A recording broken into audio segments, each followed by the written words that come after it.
Hey everyone, Anthony Fantano here, internet's busiest music nerd. I hope you are doing well, and today we are having an exclusive conversation with up-and-coming band Maruja, their forthcoming LP. They're really kind of their debut full-length studio album, from what I understand. Pain to Power is coming out September 12th. They've dropped some teasers toward it. I'm very excited for it. We are doing what I understand is like their first big U.S. interview and conversation. And so let's get it underway. First off, guys, thank you for taking the time. Oh, pleasure, man. Pleasure. Yeah, nice one. Thanks. Yeah. No, the pleasure's mine. I appreciate that you would come do this on here, Look, I mean, having been paying attention to you guys since, your past couple of EPs and really enjoying the trajectory that you've been on creatively since then has been a treat, but something that I think like a lot of people are not necessarily aware of quite yet. And even what you guys were doing prior to that. I mean, I think there are a lot of new and excited listeners out there digging on what you guys are doing who may not even be fully aware of the fact that you guys in one form or another have been like a band for about a decade now at this point. But it's really just like been until recently that a lot of the new material's been popping off, and you're kind of getting, these features and bits of exposure that, to the outside viewer, kind of present you and to them look like, oh man, brand new band. Cool. Never heard of these guys before. Let me check them out. But for this conversation, I feel like it's kind of important to lay a bit of groundwork here to kind of get people to understand the deep history of the group before we go into this kind of big full-length release. I guess let's start as close to the beginning as we can. Like, give us a bit of background in terms of just how the band started to begin with. It started on a fateful 192 bus journey, which is a regular route from Manchester Centre that goes like south of Manchester. It was so basically me and the old guitarist that used to be in the band. We've been friends since childhood. I mean, multiple bands growing up from like 11 years old onwards. And then I was playing in stuff I was working on myself. And he said, "Yo, this is sick. We should make a band out of this." So that's when he introduced me to Matt. And we had another drummer at the time called Dom. But we were like 16 years old, so the music was very immature, like our humble selves at that time. And then over the years we kind of like progressed and changed the lineup. We got Joe in, and Jacob then replaced the old drummer. And then as a four-piece, we've been going for 7 years now? 7 years. Like 2019. It was like just before COVID. So as a four-piece, like this is what we call Maruja now. I mean, the stuff before was a completely different setup. It was a different band, different members, different ideologies. Like I said, it wasn't very like mature humans at that point, I'd say. So it really like now is only really representative of where we are in terms of our music anyway. So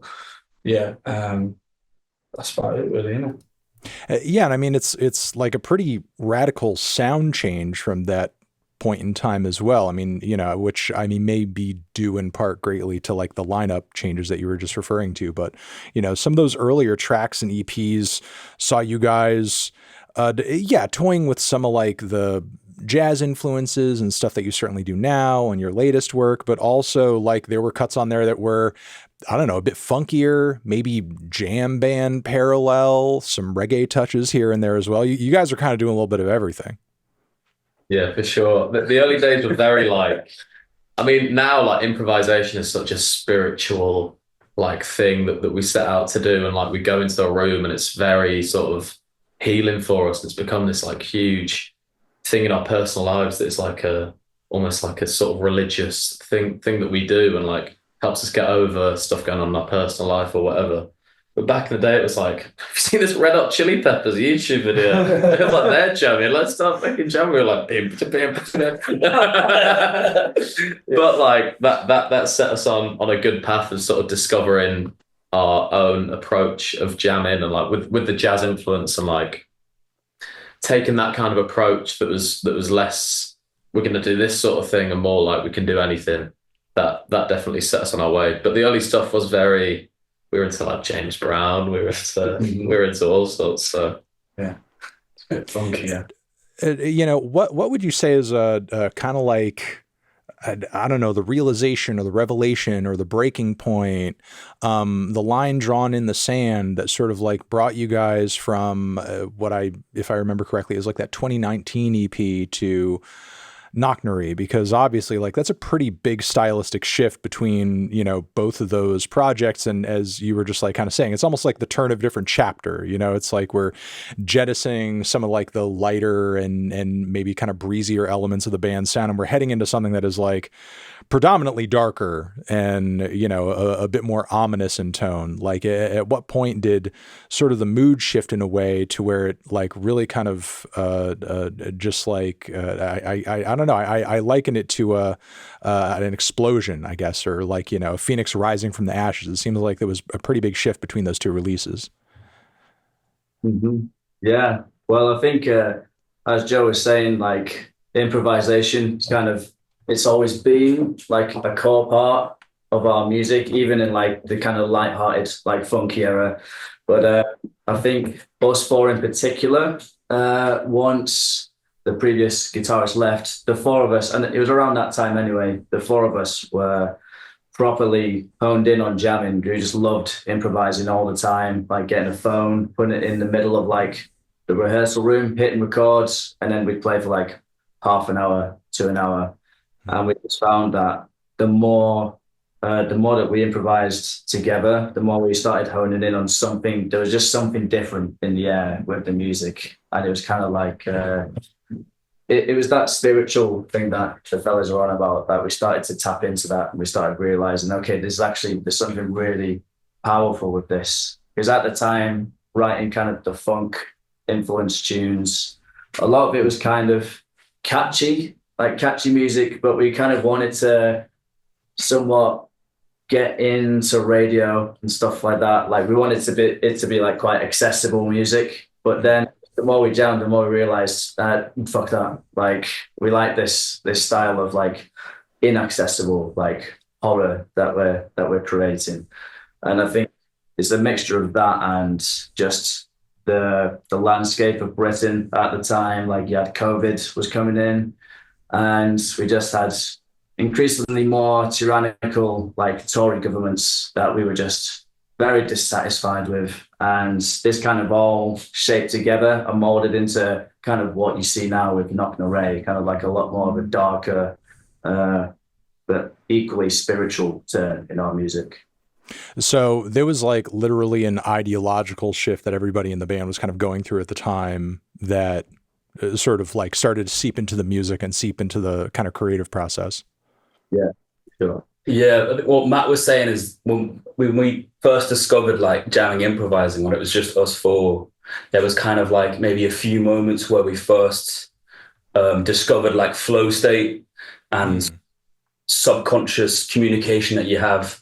Artists out there that are aware of what flow state feels like will know what we mean. And it's sort of like a really obvious thing to us that what we were doing, creating music this way, it was completely democratic, egoless, and a way to just connect spiritually and emotionally through the music you're making. And it was just the most complete way of creating a song, because there's no one agenda that you have to meet, one person presenting an idea. It's all just coming from within us. And we just decided that was the only, like, that's how we're going to create music from now on. And the themes that we talk about are just we improvised all the songs, and then from that we then tweaked them, added lyrics, and have shaped different structures from them after having improvised it. But those emotions that we feel is reflected of the times. Matt was saying about the Tory rule. We just gone through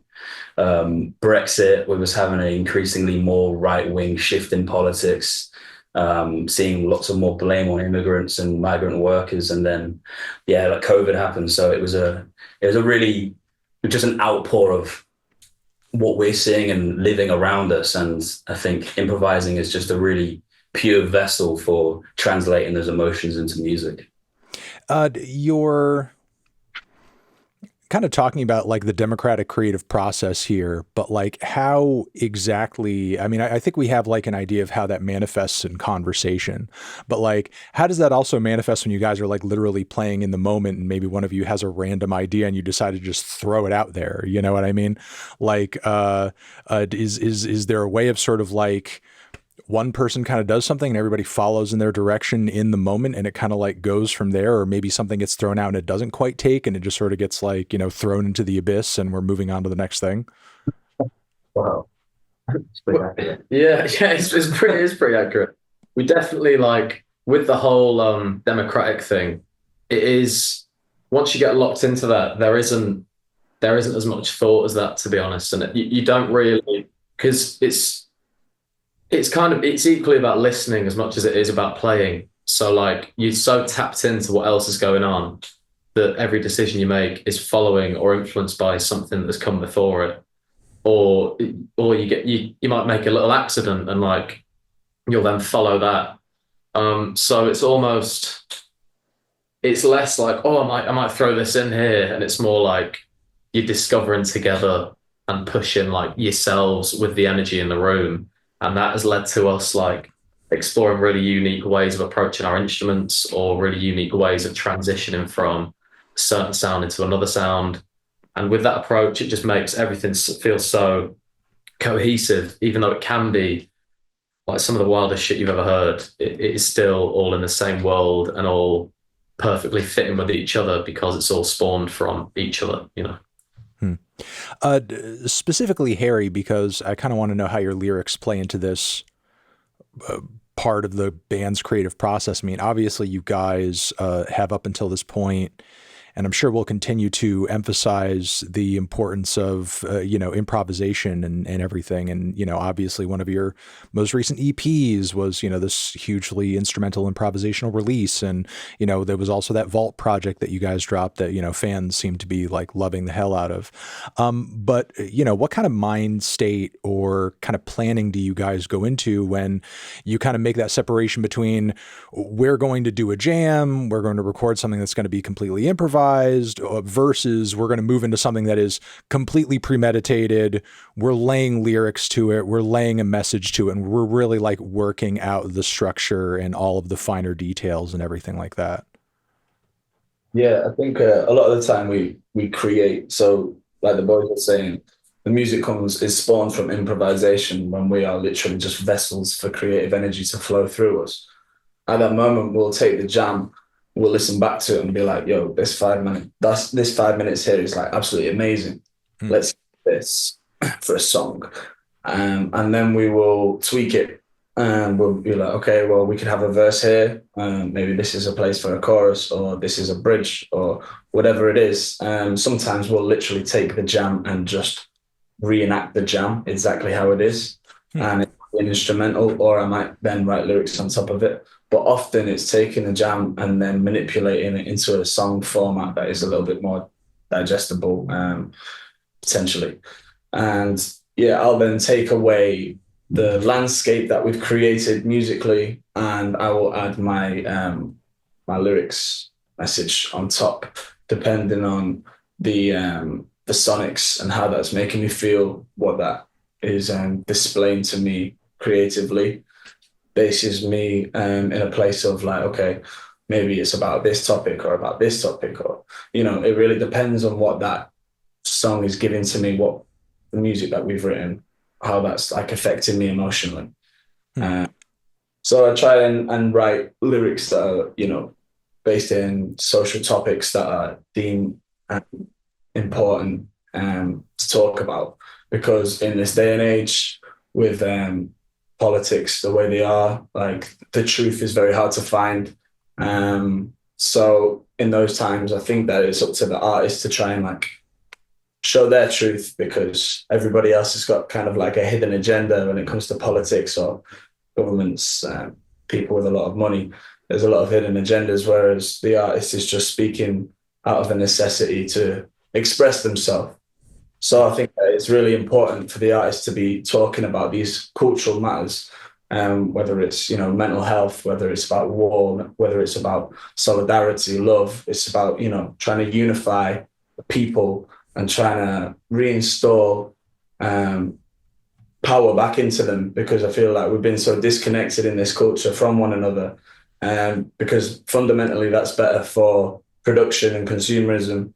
Therefore, what we need to do is, as artists, is to reinstate that power in people, remind people that they are infinite and that they are powerful and that they are love, and that, you know, we can attain a lot more by working together through solidarity and love. And that's fundamentally the message, you know. I go about different ways of trying to get that across in each song. And I mean, how do you, it's really interesting because I feel like as a writer, you've become a lot more emboldened even in the past couple of years. And, you know, the shift is apparently even more radical when we look back to even like the earliest Maruja releases.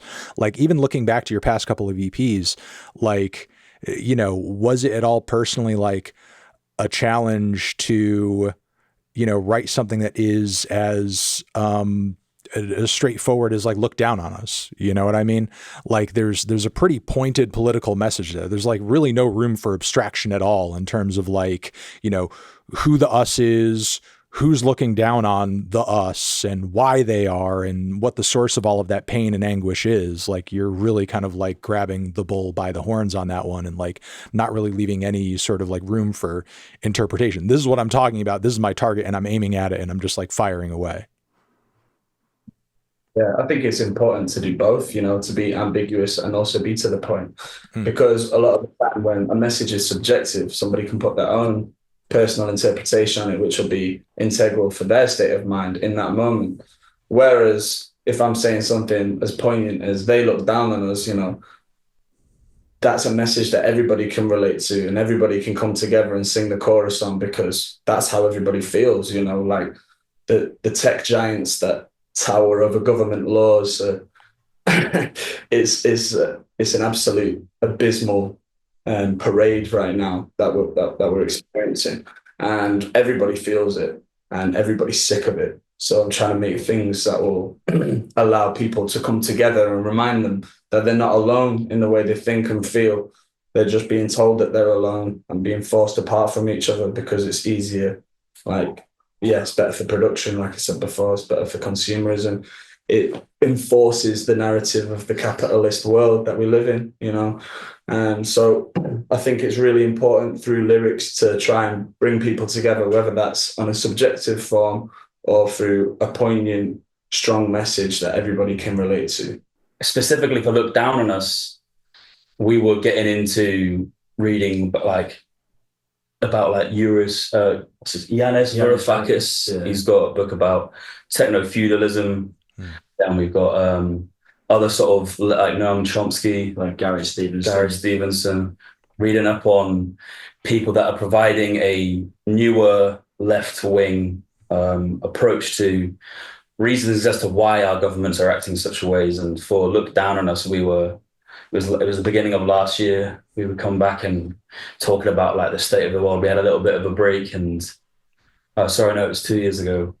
Anyway, we had a little bit of a break, and in doing so, that gives us time to reflect about what's going on. And it's deeply important for us to be talking to one another about how we feel about things. And going into writing the album, you know, we've had such a shift politically, like the Overton window has just been going more and more towards this fascist sort of tyrannical state.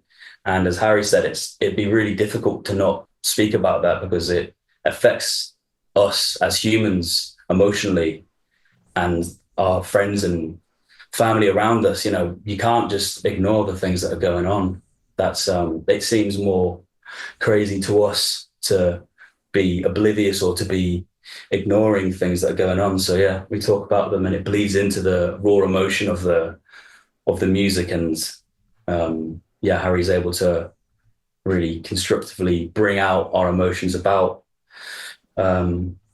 these improvisations and highlight that in a lyrical way. But it's definitely what we talk about when we're going into improv sessions, for sure.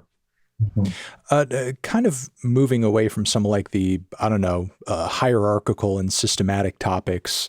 While I also want to address a track like Sersha, for example, because I feel like that sort of seems to be more about like a person to person understanding.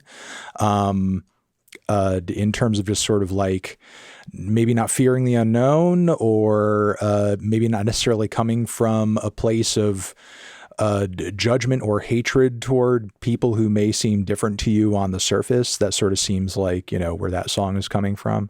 What do you feel like that track kind of serves in the greater narrative of the album, and what out there in the ether currently kind of makes you guys feel like that's an essential statement to put out, like in terms of the storytelling that's going on there, the source of inspiration for that one?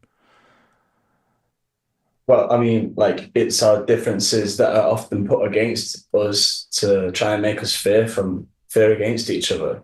Like what this culture is telling you from the news and political schemes and stuff. It's always trying to put our differences against each other. Like Jake was saying before, like blaming immigrants for a lot of the problems that are going on in this country and stuff. And like when we realize that it is actually so everybody's experience, everybody's perspective is individual because it's handcrafted by their own experience. So therefore, we are all students and teachers at the same time. Now, having the willingness to learn is being conscious. No matter how much you know about something, you should always be able to expand your mind and learn more about that subject. This is the same message as what Saoirse is about. It's about letting go of these preconceptions that this culture has put upon us to make us fearful of one another, and to remind ourselves that we are actually all just here to learn from one another, because everybody's experience is different. So they all have a lesson to teach you. Sometimes you might not like the lesson, but it doesn't matter. A difference of opinion shouldn't mean that you should hate them, And it's a reminder that it is our differences that make us beautiful, because without that, we wouldn't have any nuances in life, and, we wouldn't evolve. It's important to shift our perception towards these differences instead of being so, hateful and fearful of one another, to understand that this is beautiful and that this is what life is about. It's about being different. And it's actually our differences that unify us. By the fact that we're all different, that is a point that gives us unity. It will goes full circle. So I think it's a very important message to put out, especially after a track like Look Down on Us, where it's like the whole message of the album is pain to power. It's turning that pain into something that transcends it. That's what the artist does every day when they write a song, when they paint a picture. They take whatever's been affecting them, they take all that pain, all that suffering, and they turn it into something that can inspire people, that can empower people. And that's what artistry is. It's using a spiritual medium to connect people. So that's why it's so important to have a song like that in the album, because there's a lot of pain in this album. So it's important to show the positivity, because that's what it's about. It's turning pain into power. Speaking of that, I feel like this is kind of an important topic to address. And this is something that I feel like conceptually in music and in art has been debated for a really long time, not to reduce what you guys do down to the idea of like protest music per se, but there's a lot of conversation has been for years around like what the point, or I guess like the purpose of something like protest music is. The idea that like, it's something that we may enjoy, but like a protest song's never convinced anybody of anything. It's just kind of like speaking to the choir or whatever, or, it doesn't manifest into anything greater than maybe entertainment in the eyes of some people. But the thing is like, I don't know, personally, while maybe that is true, maybe protest music predominantly appeals to the people who already agree with the ideology that it's putting forward. Simultaneously, I do think there is something to be observed in the fact that like, it's not something the music industry usually openly endorses or like pushes down people's throats or sort of like celebrates or tries its best commercially to put at the forefront, which I feel like if it didn't mean anything and it didn't ultimately lead to anything, then the industry would see no issue with sort of like, getting behind it as much as they might, the newest, biggest ass shaking pop song, whatever, which is great as well in its own right, but whatnot.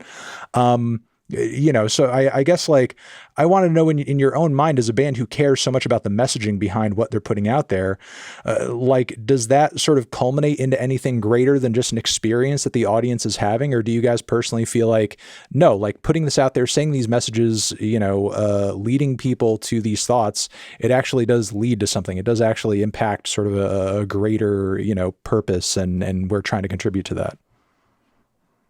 Definitely, man. I think well, for example, our last show yesterday was in Zurich in Switzerland, and it was this like it was in the middle of the street, and it was a free show, and it's something they do every year, and they get acts over, and it can be anyone. People turn up, they don't know what the music is, and like although maybe think about the grand scheme of things, like culturally, is it having like this enormous impact? If everyone is having that approach and they're touching people around them, you can never measure, sorry, the ripple effect that that's having. And I think like when we were writing the album, I was watching 1971, and it's like the year that music changed the world, and it goes deep into like Marvin Gaye when What's Going On came out, and Nina Simone's story and all of this. And just because now like that might not be at the forefront, that was 1971 was what 54 years ago or whatever. That there were people literally changing systemic issues just by releasing songs and releasing albums that was changing culture. So I don't think you can ever like downplay the impact that music can have. Like we also speak a lot about Bob Marley, and like that's why a song like Search is so important, and Look Down, us having those like simple messages that people can relate to and scream back and like hold dear in their hearts. That can, Bob Marley had leaders of countries that were fighting each other, having wars with each other, holding hands on stage. Like the power of music is so beyond what is culturally shown right now. And I feel like that is something we're trying to lean into, just because like it's not having the same impact at the moment. We would like it to, like Carrie was saying, it's the voice of the artist that holds there's no hidden agenda there. Like we're relaying what we're seeing, and a lot of people seem to be feeling the same way. So if everyone gets behind that, everyone's feeling the same way, everyone's fucking fed up with the billionaires, with the same systems. Like if there's something that people can latch onto, you never know the impact that's going to have. So yeah, I mean, it sort of seems like a lot of people are kind of like looking at some of these songs that may make significant statements, and they're sort of maybe seeing the lack of overall impact in the greater world. And I don't really know what it sort of seems like they're losing faith in the music, when in fact those issues and those blockages and those problems may have nothing to do with the music itself. I mean, it seems like you guys, even in your own way, are like confronting that blockage and that wall in terms of like there being a prevention of progress and change on Break the Tension. It sort of seems like that's what that track is all about. It's like you acknowledge that there's all this anguish and there's all this suffering and there's all this like, distaste with the current state of things, but then simultaneously, like there's also a tension there because all this energy and all this anger isn't going anywhere outside of like, into just a pit of despair, or just like a spiral where things are just progressively getting worse.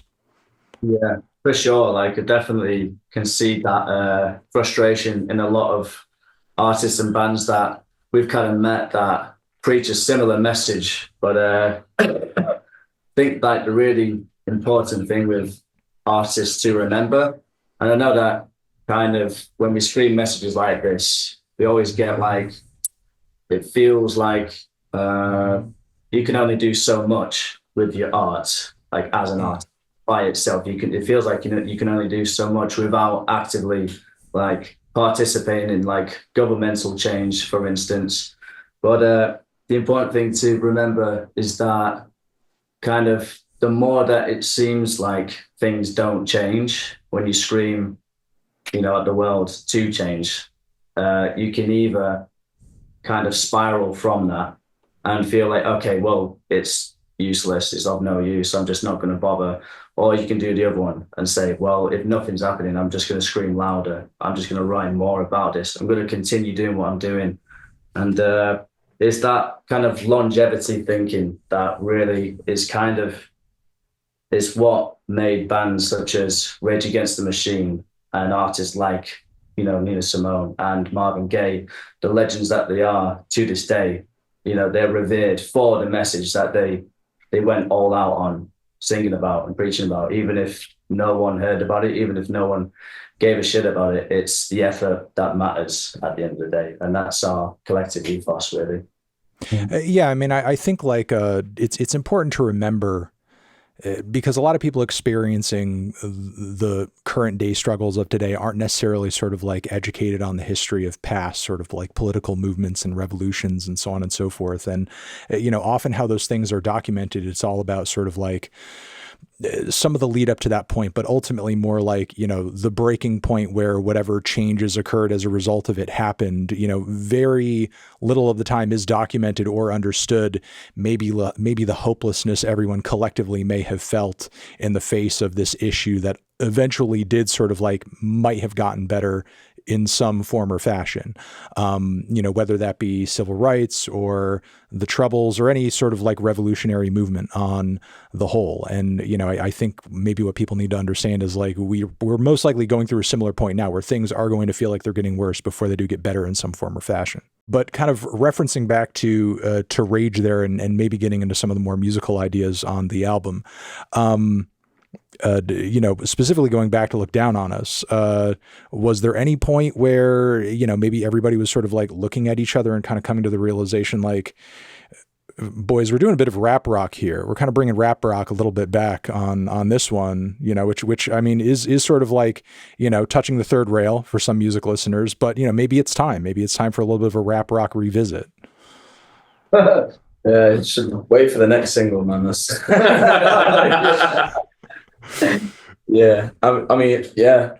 To be honest, mate, the hook was really inspired by "Not Like Us" by Kendrick Lamar. That's madness. It's so simple, so poignant. Just a very simple lyric, a refrain that goes around and gets everybody speaking. And yeah, that was how that hook kind of came to me. It was inspired by that, by the simplicity of it, But then obviously the message ain't about calling Drake a pedo. There's respect to that. No, that's not the message of the track for sure. But yeah, I mean that actually came from a jam that we'd done, and I think me and Joe both came in to practice one day with like the same timestamp. Yeah. And I was like, yo, this has to be a song. 100%. We need to work on this like right now. And then Joe was like, yeah, I got the same timestamp. So we were like, shit, okay, let's do this. And yeah, we just honed in on that for like 2 straight weeks, wasn't it? Yeah. Just like relentless, like 6-hour sessions, just going crazy on it, not taking any breaks, just like we are getting this done. And then when it got into a studio, shout out Alan Carey, who did the strings, took on a life of its own and just progressed into this, gargantuan monolith of a song. Well, yeah, I mean that length of time working on a song like this. I mean, you ended up with a 10-minute song. Yeah, I'm sure it's perfect for first single off of it. Well, yeah, I mean that's kind of the other discussion. It's like, how do you guys collectively get the balls to sort of be like, you know what, our single is going to be 10 minutes long. That's just is what it's going to be. We're supposed to go. It's supposed to go against the grain, innit? Like that's the whole attitude of it. Like everybody's trying to like make these little like TikTok videos to try and like get content and play all that game and like rather than sometimes just working on the music. And as long as your music and your message is strong enough, then it should do the rounds. Like we only really started getting more notoriety on a worldwide is because of like music forums like Album of the Year and rating music and stuff. Like people got hold of our EPs because they were rated high on there, and after that, like we started to see an increase of like people listening to us, and that was because the music was good. you know, and that's where we get garnered a lot of our attention from, and just genuinely organic interest in what you're doing. Mhm. Yeah, for sure. From just word of mouth. I mean, it's happening digitally now, but like how it, I guess, in a way that things used to be in a way. Yeah. I mean, the live shows are a testament to that. Like Mm. we go crazy at our shows. Like we give everything because the music is so important, the message is so important.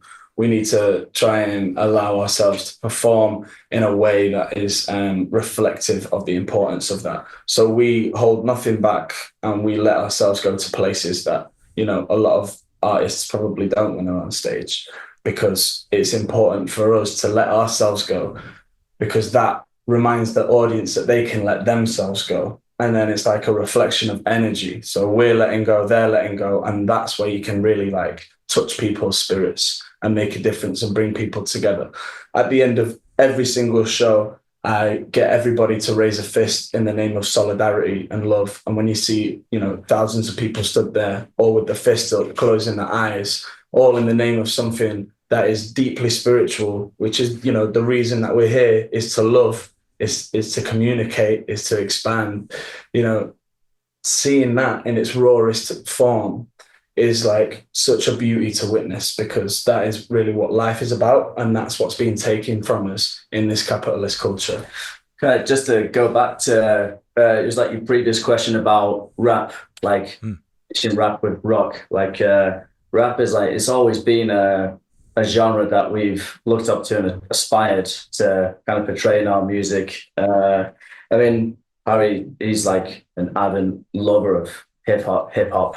And when it came to Look Down on Us, because it was like this big long section, it was also molded with, I think it was another section from another jam. It was like a lot more like, it was in a major key and there's a lot more hopeful sounding, but it still had like this intensely like psychedelic layer to it, like the intense rap section that comes before that. But like rap as like a genre, as a way of writing lyrics, is like very expansive. Like you can talk about a lot of topics or one topic in greater detail than I think you could if you're like, I don't know, Led Zeppelin or the Beatles, which are incredible melodies, but like it just because, you know, it's sparsely written lyrics, but when it comes to rap, you know, you can talk about so much and go against the grain really. And when it came to, you know, let's put out a 10-minute song, we didn't want to like half-ass the message of it by releasing the first half, because I mean, there's justifiable anger that Harry's writing about in the first half, but in the second half, because the music turns more hopeful, there's a more hopeful message, you know, in turn about how we can overcome like this collective anger and frustration that we're feeling. And so it's just a perfect combination of a 10-minute single and rap, you know, that's getting our core message right out there. Like you're saying, kind of hands on the ball on, how do you say it? But yeah. To quickly jump into the live show a little bit, and just to remind people, like, you know, you guys are seeing incredible success with those as well. I mean, you guys have played a ton of shows over here in the US recently, and, you know, those were selling out, and people were going nuts over there. In terms of the live experience in general, how much of what people are seeing is just sort of like material that you guys have predetermined, songs you've written and sort of methodically put together beforehand, and how much is like, we're just literally going to make this up right now in the moment and just kind of see what comes out of it? We definitely, I mean, that's constantly changing and constantly evolving. There's always a big element of improvisation, whether that's like in between the songs, or there's a lot of songs that, like Kakistocracy from Knocknaray or Resisting Resistance from Con as well, that will just take on a life of their own, playing them live. And it will never be like a discussed thing, but we'll be playing them. And we'll get to the end section and it'll just all feel right for us to carry on for a bit. And then it'll be like, oh, we should do that again next show. Or so like Kakistocracy started off actually about 4 years ago as like a 10-minute tune, then went to a 3-minute tune. We released it and it was about 6.5 minutes. Now live it's about 11. So to be honest, like it's just, the approach is so trying to do what's right for the music, that if we're allowing ourselves to be as respectful as possible and like as in the music as possible, it just can forever evolve. So that's something I'm looking forward to with this album as well, because we haven't played a lot of it live before. Is seeing how the songs evolve by the time we finish the tour, and I'm sure we'll be looking back at the album like, fucking hell. Look down, this is 20 minutes. I wish you recorded that. No, I mean, it reminds me of like how many classic, jazz recordings and songs are just based off of massively long jams, or even like, you compare any number of early classic favorite Velvet Underground songs to the bootleg and live recordings that they were making, around that time. Like literally some of their biggest and most beloved songs that, people enjoy off the first record or even the self-titled, like have 15, 20-minute live versions where they're just going on these crazy noise excursions that, you wouldn't necessarily anticipate if you're just like listening to the studio version. You're kind of, Harry, you were referencing maybe the next single having some more hip hop influence and whatnot. What other sort of like maybe genre fusions or sort of like left turns that you guys make style wise or sonically or instrumentally on the record that the band hadn't quite before, maybe that you hadn't expected up until this point, and it just kind of turned out into something just some new ground for the band? The last track was definitely a stylistic turn in style. That's kind of a deeply spiritual song. I think that song is, like, to me personally, it's like one of the most important songs on the record because it makes me very emotional when I listen to it. I think it's going to help a lot of people alleviate emotions. When even I've played it to the people that I have played it to have like mostly all shed tears to it because it's emphasizing the importance of letting go and the need for love in a way that is very, very hypnotic and cathartic. But yeah, I mean, with our next single as well, like we've got a very, very much more like hip hop influence. It's like influence, I would say sonically, it's like kind of got like Griselda influences going on in it. Like Mobb Deep, kind of very dark, kind of like almost like I don't know, some RZA production on it or some shit, some crazy stuff. It's very raw and it's totally us at the same time. So although it's inspired by that slow, grimy feel, those 80 BPM kind of like scrunch your face up to type of beats, it is very much like a Maruja song in its own rights because of all the crazy instrumentation. Like the bass line is just like murky. That's the only word I've got to describe that. And then it's got all these beautiful sax harmonies that like correspond with the chorus and the guitar effects. So like as industrial as it gets, it's just very much Maruja, but like taking a new direction. Because I feel like, us as musicians, we can really jump into any avenue pretty much that we kind of want to at this point, maybe bar some. But like, if we want to create more hip hop stuff, more jazz stuff, more improv stuff, more rock, whatever it is, like we can adjust and adapt. And that's the beauty of us jamming together for so long, being a band for so long, just improvising in dingy rooms in Manchester for so many hours, so many weeks a year. Now we're able to basically turn all of that effort into something that is like, powerful and engaging, and that is kind of genre defined because this album pushes through all different types of genres in that aspect, really. As we were kind of saying just toward the start of the interview, like obviously like a lot of thought behind the messaging of each of these tracks individually. There's just been a lot of thought going into that. There's been a lot of thought going into the title of the album. But with this being like, kind of a big proper studio record release and this being such a big project, was there any sort of like, I guess like thought going into the overall progression of the track list? So that, like, is there an evolution of the messaging and the mood across the album according to, what you guys are saying for track after track? Yeah, I mean, we've been thinking about this for a long time, to be fair. Like the debut album, we wanted to wanted to do it as much as like people on the internet have been screaming at us to get it out.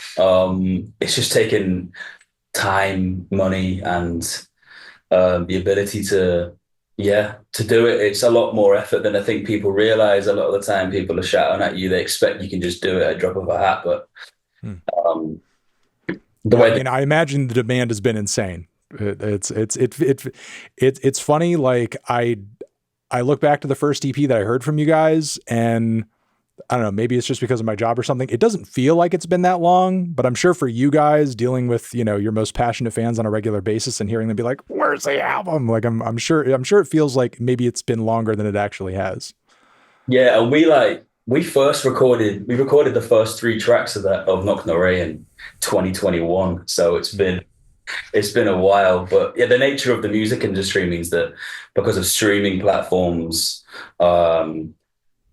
because of the way that has basically meant the industry works, we and peers of ours, lots of people coming up in bands, it's very difficult to monetize yourself. You can't make as much money, obviously, because streaming doesn't pay you anything really for it. So you have to constantly be gigging, and it's an enormous stress and strain on a lot of our mental health, and it's a necessary part of what we do, and we love performing live, and it's a really integral thing for us. But yeah, trying to allow space to write music was difficult. We had one of the songs on it, Born to Die, we'd actually written that maybe 2 or 3 years ago, and that felt like a really clear shift from Con as Well, which hadn't actually come out yet. And that was a big sort of pillar for us of like, this is a sound and a world that we can sort of really think on and write around it. And then we had Look Down on Us be written, and these two sort of enormous tracks providing real scope of emotion, and Look Down on Us, as you can hear, it goes through this sort of almost that call and response of like angst and explaining the problems that are going on in society and then the sort of solutions to it. And that was also similar in a sort of opposite way to what Born to Die was doing. And that was a really important thing for us to be able to provide perspective and to have the dark moments and then to show the light of it. So yeah, the album's kind of been thought out in that process, and that track listing is with that in mind, to try and provide you with hope and light and positivity and power whilst going through pain. Yeah. I'd add to that to say like, yeah, like, because it's pain to power. It's like, if you hear the start of the album, it starts off and it is very aggressive, painful, comes from a lot of suffering. And then you get into the second half of Look Down and us, then into Sersha, and it's like you're turning that pain into power. And this whole track listing is about turning your pain into power. And it does that. It's almost like two albums in one, like the way that Born to Die finishes and then goes straight back into Break the Tension. And it's like there, you're blasted back into this painful place, because life will always have these peaks and troughs of, you might be doing well for a minute, but there's going to be something around the corner that might, that you're not expecting, that'll bring you right back down, or there might be something happening in your family that'll bring you right back down. And it's about how do we pick ourselves up when we fall down. And that's really what this album is doing in its track listing, is showing you these painful places and turning it into something empowering, and then going back to the pain again, because music is a reflection of life, and life is soft, it's hard, it's anxious, it's scary, it's every emotion known to mankind is what life is. So it's important for us in an album like Pain to Power to represent that, and to represent that through the track listing. And also with the message as well, how it kind of fluctuates in terms of the actual track titles themselves.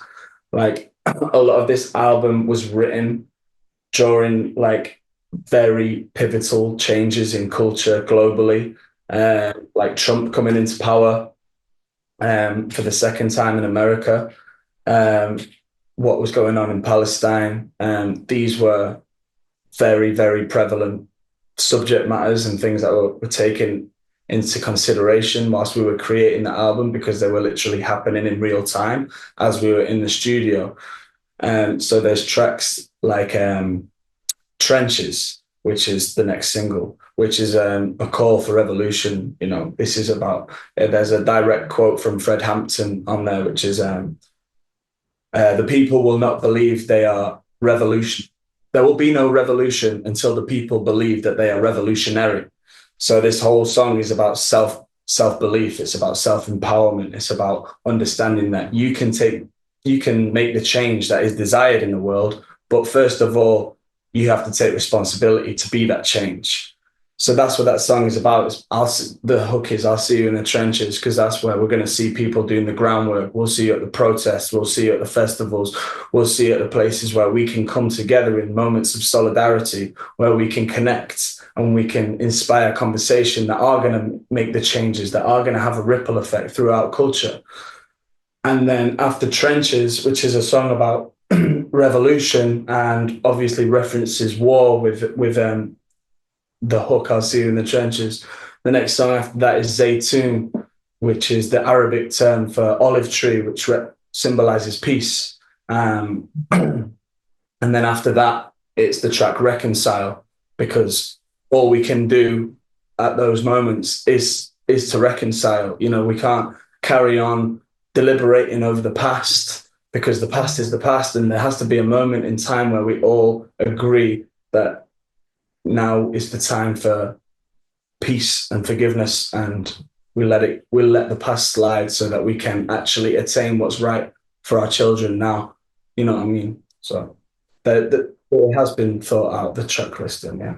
Taking off of what you just said there, I feel like it's important to double back to earlier in the conversation where we were talking about the significance of protest music and, you know, the state of the music industry when it comes to records and songs that are putting forward the types of ideas that you guys are putting out there. I think it's significant to highlight that there are a lot of artists out there right now that are speaking out on a myriad of different topics, and they're not necessarily like, you know, getting all the praise in the world for doing so, or they're even seeing sort of like their careers take a hit as a result, or seeing some kind of legal difficulties, be it like Kneecap or be it Bob Villain, and the list goes on.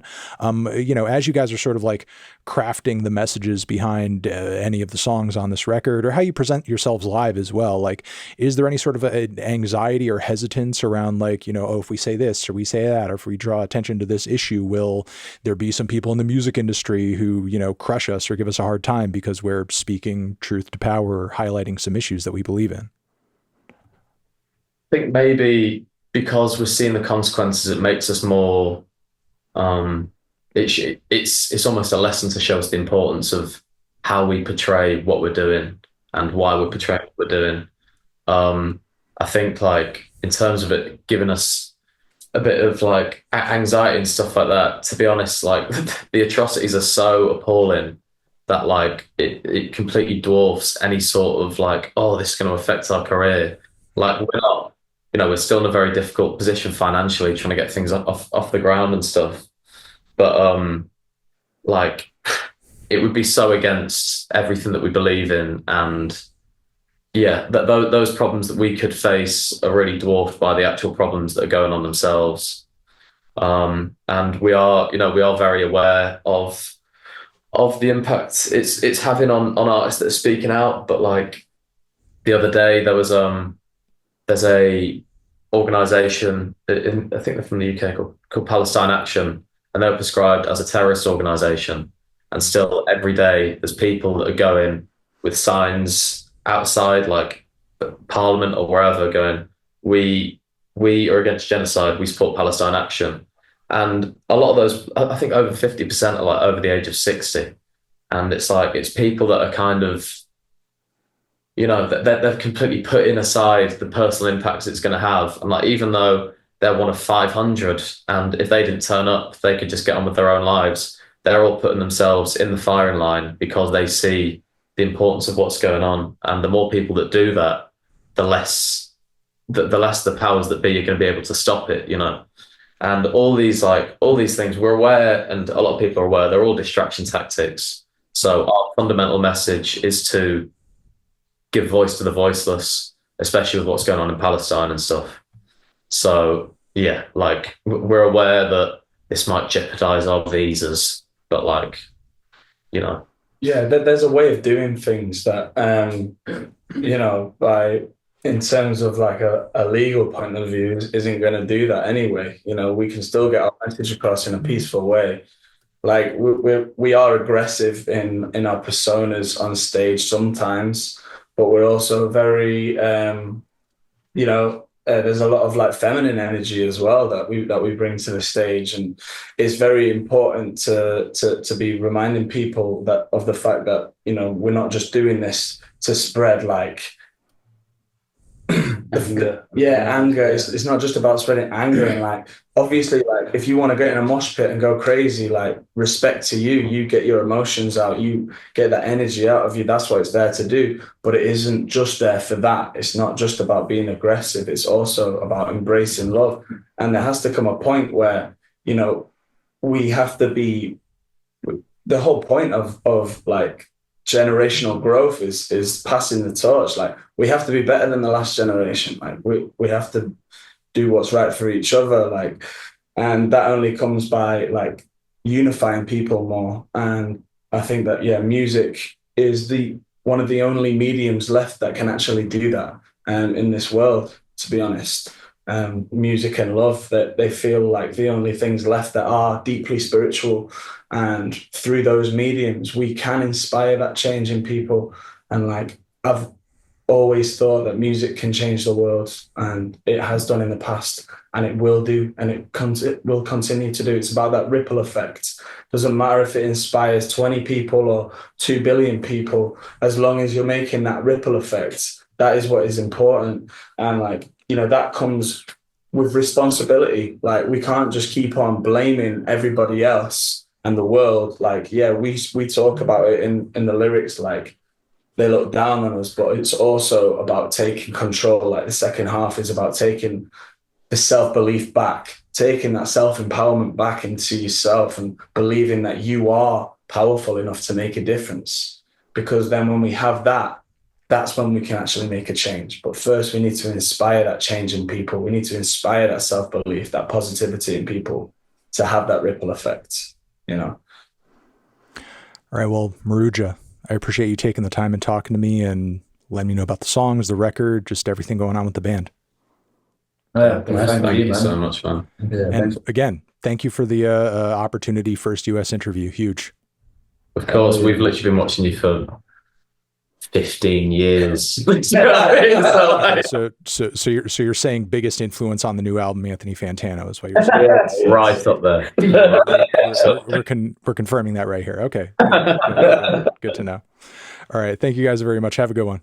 Thank you, bro.